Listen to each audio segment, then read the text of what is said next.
સ્વચ્છતા સર્વેક્ષણમાં ફરી દેશમાં ગુજરાતનો ડંકો. સુરત શહેરને મળ્યું પ્રથમ સ્થાન. બીજી વાર સ્વચ્છતા કર્મીઓની મહેનત રંગ લાવી હતી અને સુરતનું ગૌરવ દેશભરમાં ફરી વધાર્યું છે.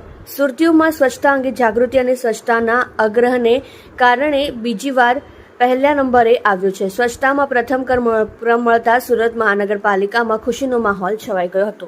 ડાયમંડ સિટી, ટેક્સટાઇલ અને બ્રિજની નગરી સુરતને વધુ એક બિરુદ પ્રાપ્ત થયું છે. સુરત ક્લીન સિટી તરીકે પણ ઓળખ હાંસલ કરી ચૂક્યું છે. સ્વચ્છતા સર્વેક્ષણ 2024માં ક્લીન સિટી તરીકે સુરતને બીજી વખત બિરુદ મળ્યું છે. સુરતને દેશમાં બીજી વાર સ્વચ્છતા સર્વેક્ષણમાં પ્રથમ ક્રમાંક મળ્યો છે. સ્વચ્છતામાં પ્રથમ ક્રમ મળતા સુરત મહાનગરપાલિકામાં ખુશીનો માહોલ છવાઈ ગયો હતો.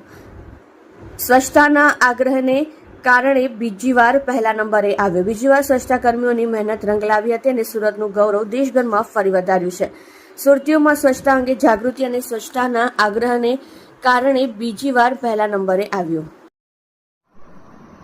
સુરત શહેર સમગ્ર ભારત દેશમાં સ્વચ્છ વાયુ સર્વેક્ષણ 2024માં પ્રથમ ક્રમે આવ્યું છે. ભારતના યશસ્વી પ્રધાનમંત્રી શ્રી નરેન્દ્રભાઈ મોદી સાહેબના નેતૃત્વ હેઠળ અને ગુજરાતના માનનીય મુખ્યમંત્રી શ્રી ભૂપેન્દ્રભાઈ પટેલ સાહેબના માર્ગદર્શન હેઠળ સુરત શહેરને આ સિદ્ધિ મળેલ છે.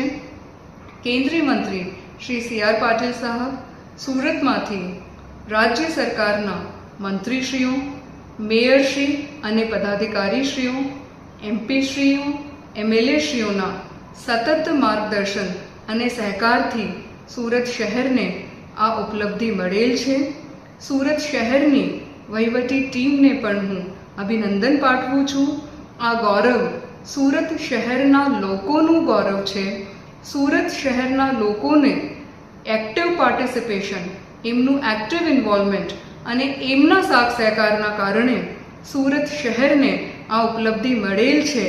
એટલે સુરત શહેર જ્યારે સમગ્ર ભારત દેશમાં પ્રથમ ક્રમે આવ્યું છે ત્યારે સુરત શહેરના લોકોને હું ખૂબ હાર્દિક અભિનંદન પાઠવું છું, ખૂબ હાર્દિક શુભેચ્છાઓ પાઠવું છું અને સાથે આપનું હું હાર્દિક આભાર પણ માનું છું કે આપના સહકારના કારણે સુરત શહેરને આ સિદ્ધિ મળેલ છે.